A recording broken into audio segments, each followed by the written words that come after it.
2001 லிசன spy game. உளவாளி, புத்திசாலி, களவாணி அவர்தான் நம்ம ஹீரோ பிராட் பிட். ஒரு காலகட்டத்துல இவரு உளவாளியா இருந்தாரு. ஆனா பல திருட்டு வேலைகள் பண்ணதுனால இவரை ஜெயில தூக்கி போட்டுட்டாங்க. CIA ஏஜென்ட்ல முக்கியமான பொறுப்புல இருக்கிற ஒரு அங்கிள் நம்ம ஹீரோவை மறுபடியும் ஒரு சான்ஸ கொடுத்து ஒரு நாட்டுக்குள்ள ஊடுருவி ஸ்பை வேலை பார்க்க சொல்றாரு. இதுக்கு நீ ஒத்துக்கலனா ஜெயிலுக்கு போயிடு. நம்ம ஹீரோவும் வேற வழி இல்லாம நாடு விட்டு நாடு போய் ஸ்பை வேலை பாத்துக்கிட்டு இருக்காரு. எல்லா தகவல்களையும் சேகரிச்சு இவர்கிட்ட கொடுக்கறாரு. ஒரு பக்கம் இந்த நாட்டுக்கு சமூக சேவை தேவை அப்படின்னு சொல்லிக்கிட்டு சுத்திக்கிட்டு இருக்க நம்ம ஹீரோயினி. அவ நம்ம ஹீரோவோட கண்ணுல பட்டுட்டா. இவ்வளவு நாளா சமூக சேவை இந்த நாட்டுக்கு தேவை என்று சொல்லிக்கிட்டு சுத்திக்கிட்டு இருந்தவ நம்ம ஹீரோக்கு இவ சேவை பண்ணிக்கிட்டு இருக்கா. சேவல் கிட்ட கோழி மாட்டினா என்ன வரும்? முட்டை வரும். அதுதான் இங்க நடக்குது. நம்ம ஹீரோ ஒரு உளவாளி என்று நம்ம ஹீரோயினுக்கு தெரிய வருது. இதுக்கு நடுவுல நம்ம ஹீரோயினியை யாரோ கிட்னாப் பண்ணிட்டு போயிட்டாங்க. இவரும் தன்னோட காதலிய காப்பாத்த களத்துல இறங்குறாரு. ஆனா அவ ஒரு சிறையில இருக்கு. அந்த சிறைக்கு இவரு திட்டம் போட்டு போறாரு. ஆனா இவரும் மாட்டிக்கிட்டாரு.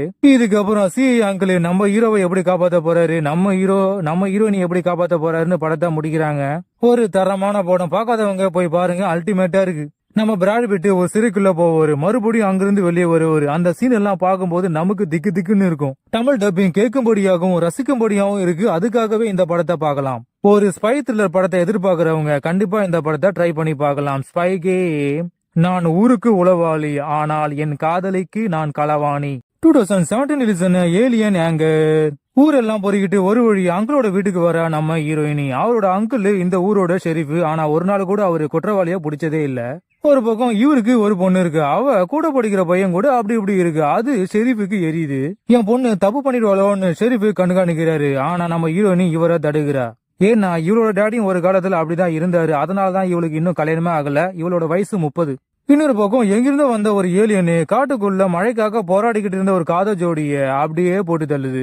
இந்த ஏலியன் ஊருக்குள்ள சுத்திக்கிட்டு இருக்கு. இதுக்கு நடுவுல எங்கிருந்தோ வந்த ஒரு டீம் காட்டுக்குள்ளையும் சுத்திக்கிட்டு இருக்காங்க. அவங்களையும் அது போட்டு தள்ளுது. மனிதர்களை வேட்டையாடுறது ஒரு மிருகன்னு ஷெரீஃப் நினைச்சுக்கிட்டு இருக்காரு. ஆனா அது ஒரு ஏலியன் தெரிஞ்ச உடனே இங்க இருக்கிறவங்களை இவரு காப்பாத்த ட்ரை பண்றாரு. இதுக்கப்புறம் நம்ம ஷெரீஃபும் நம்ம ஹீரோயினியும் கூட இருக்கிறவங்களை எப்படி காப்பாத்த போறாங்கன்னு படத்தை முடிக்கிறாங்க. ஒரு தரமான மொக்க படம்.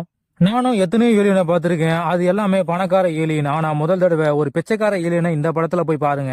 தமிழ் டப்பிங் கேட்கற மாதிரி இருக்கு. ஆனா படம் பாக்குற மாதிரியே இல்ல. அதுலயும் படம் முடியும் போது இந்த படத்தை நாங்க எப்படி எடுத்தோம் தெரியுமான்னு அதை வேற இவனுங்க போட்டு காட்டுறானுங்க. நம்மள இன்னும் வெறுப்பேத்துறானுங்க. IMDb rating 3.4. நம்ம ரேட்டிங் 2.2. Alien anchor. டேடி உங்க உயிரை கொடுத்தாவது என்னோட காதலனை காப்பாத்துங்க. அடி பாவி, நான் உன் டேடி டி. 2007 ரிலீஸான யூனிவர்சல் சோல்ஜர். ஒரு ஆராய்ச்சி கூடத்துல ஒரு ரோபோட்டை ரெடி பண்ணிருக்காங்க. ஆனா அந்த ரோபோட் இவங்களே தாக்குது. ஒரு பக்கம் அங்கிருந்து தப்பிச்சு வந்த ஒரு டீம் அந்த ரோபோட் கிட்ட மாட்டாம தப்பிக்க இவங்க ட்ரை பண்றாங்க.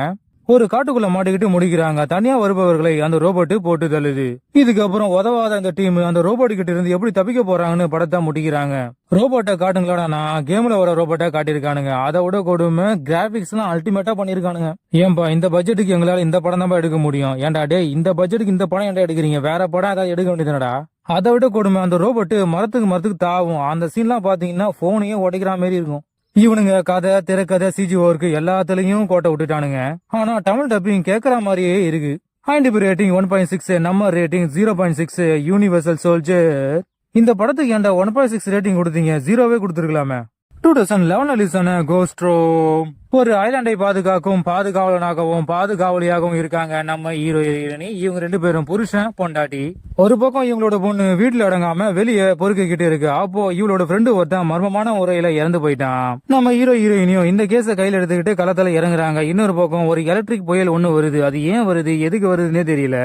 இதுக்கப்புறம் நம்ம ஹீரோயினி இதுக்கு பின்னாடி இருக்கிற மர்மத்தை கண்டுபிடித்தார்களா இல்லையா, இந்த ஐலாண்டை காப்பாத்தினார்களா இல்லையான்னு படத்தை முடிக்கிறாங்க. ஒரு தரமான மொக்க படம். பார்க்காதவங்க போய் பாருங்க. லேக் அடி அடி நடிக்கும். தமிழ் டப்பு நீட்டா இருக்கு. ஆனா ஒரு சில பேருக்கு டாபரா இருக்கு.